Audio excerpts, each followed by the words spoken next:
It nearly didn't happen. Dat was de zin waarmee de biografie van de nieuwe editorsplaat begon. En meestal staat het er niet zo expliciet in, dus er was kennelijk echt wat aan de hand. Dat klopt ook wel. De editors hebben een belangrijk bandlid verloren, maar ze hebben ook een nieuwe plaat. Hij is er toch gekomen. The Weight of Your Love. En ze zijn gewoon weer hier. Ze gaan straks weer alle grote festivals doen. En ze zijn nu ook bij mij aangeschoven. Tom Smith, Russell Leetch, welcome. Hello. Thing is, you survived. That's the most important thing, right? We are still on the planet. Yeah, because it nearly didn't happen. I don't know if you approved that sentence to be the first of your biography. We did approve it, actually. Yeah, we did see the biog. So it's true. Yeah. There was a moment when, well, there was a long period of time when things were going bad with Chris, and I don't know. Yeah, when that culminated in Chris leaving, there's a moment there where it's just us three, and we all intend to continue the band, and that was the plan. But you don't know if it's going to work out. Like, it's quite conceivable at that when you've gone through something so damaging that you can't repair it, and it depended on the two people that we brought in to the equation to make it right, and thankfully it all worked. But yeah, it was definitely pretty close to the edge. You were part of an intense generation of British music. There were a lot of bands coming up in 2005, 2006. Mm. They all sort of came and went, and you guys thought, well, we're going strong, and suddenly you thought, this is going wrong after all, right, Russell? Yeah, I mean, you can't plan it. No. And we kind of grew up together from our late teens, and through our 20s we were in this band that became a success. And with that I moved to New York, so did Chris, and we all start doing a few different things, and things change, and it's just like you have to have something within to want to be doing this, and I guess like that got lost along the way, and we stopped functioning as a band as well. So what happened?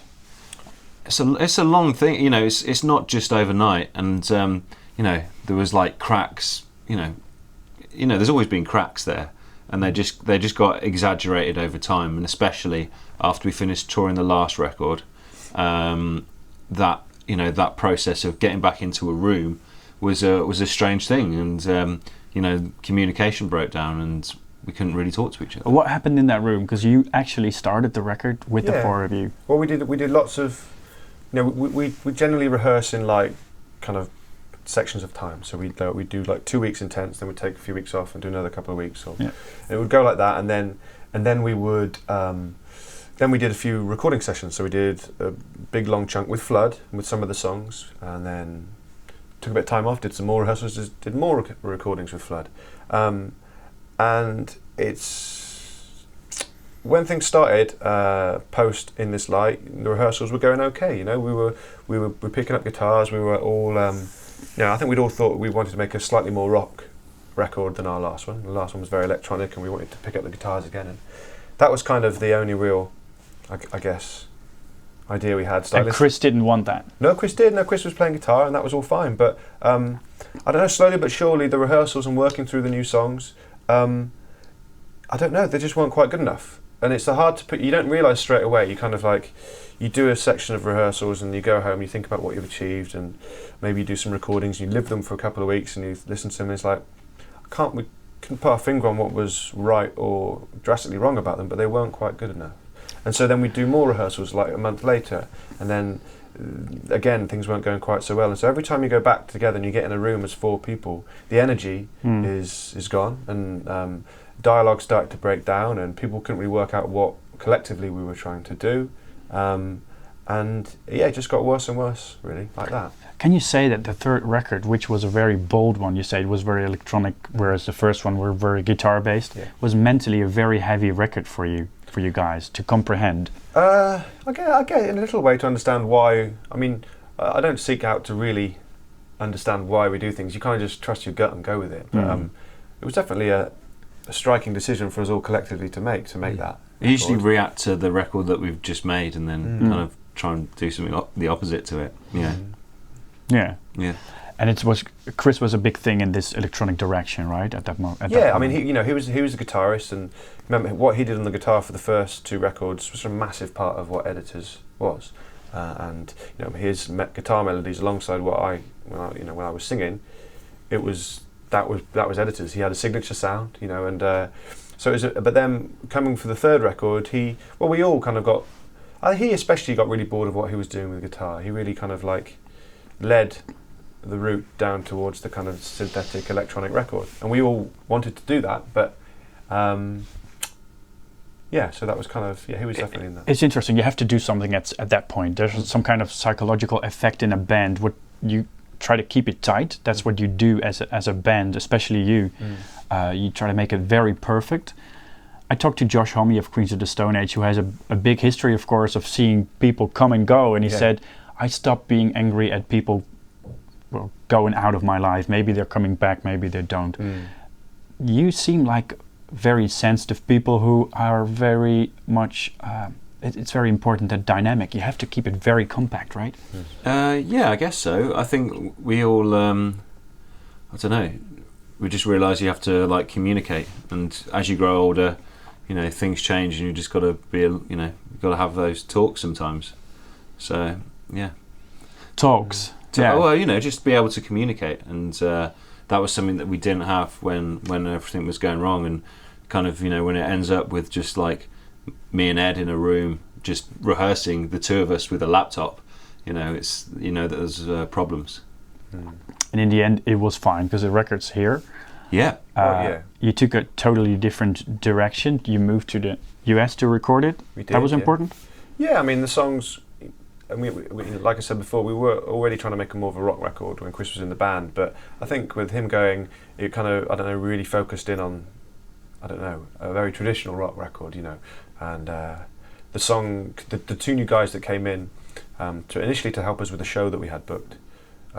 It clicked. There was suddenly a different energy, to that negative time we were going through, and we started throwing new songs around, and they felt kind of muscular, like I say, more of a rock orientated kind of sound coming along, and we have a deep love of American bands, a deep love of everything from R.E.M. or Bruce Springsteen through to the new Nashville record is or whatever. So we'd always kind of thought maybe we could record these songs in America, and we've sent some demos to Jakia King, and he was like, come to Nashville, and we were like, cool. And I mean, after the new guys joined, it actually happened very quickly, the making of this record. There's some breakup songs on this record as well. Yeah. Are they about your band split up, or Chris leaving, or are they about love, like they seem to be? Yeah, I'm just thinking about the song. I think all of the songs that are breakup songs were written when Chris was still in the band. So with hindsight, there's an added relevance to our situation. We also went through breakups with labels, with members. There's a. Is it the same? Sorry? Is it the same kind of process? What, making the songs? Or? No, breaking up with a band member that's so important to your band as a relationship. There's a lot of similarities. Yeah, there's a lot. There's like it was. Yeah, it's hard. It's raw. He's a mate, and us three could no longer go on with him. The band couldn't function with him in it. So, I mean, it's a lot like breaking up with someone, I would say, wouldn't you? Yeah. But you're back on track. That's the we basic are thing. now, yeah. But it's still raw. It's not that long ago. So, yeah. So when you stepped up onto that stage at Rock Vector, which was a big one, what exactly went through your head? Were you like mixed feelings, or just going forward? Absolutely, because we'd got Justin and Elliot in to play with us, especially for the show. We came out, we were playing new songs, and it was quite soon after Chris had left. So it was a big test, and it is a big test. It's a massive show. Biggest show we'd ever done. Yeah. New band, new songs that we'd not even recorded up until that point.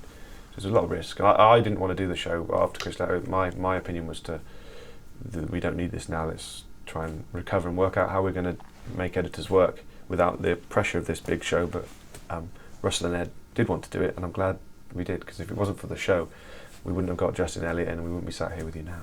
Yeah. You have 2 shows in Amsterdam. You have one at the Lowlands Festival as well. Yeah. Do you consider a home in Amsterdam, maybe? We have a long. Amsterdam was the first place we came to away from England to play. and that show was a special show as well at London Calling. It was it still lingers in the memory, and I don't know, a hot steaming show. Yeah, it was, yeah. And then I think, was it that summer or the following summer that we did Lowlands and our gear didn't turn up, and there was absolutely true. Yeah, and I remember just obviously that was traumatic, and especially then, like pretty young and wet behind the ear. That was like, oh my god, how are we going to do the show? Like really worried about it. Other people's gear. This is like a complete, nightmare. And then walking on stage and the tent being, heaving. And I think that was the first time we'd ever seen a crowd like that at a festival for us. So that was special. And then, the relationship has continued. We've had lots of good shows here, not only in Amsterdam, but across regionally as well. And I remember Lowlands, particularly when we headlined that on the end of our second record, was very special indeed. So I'm looking forward to going back. Yeah. Thank you very much, guys. Thanks. Editors, ze zijn eerst in de Gashouder in Amsterdam, dan op Lowlands dus, en dan in het najaar ook nog in de Ziggo Dome. En dan is er ook nog een nieuwe plaat, The Weight of Your Love.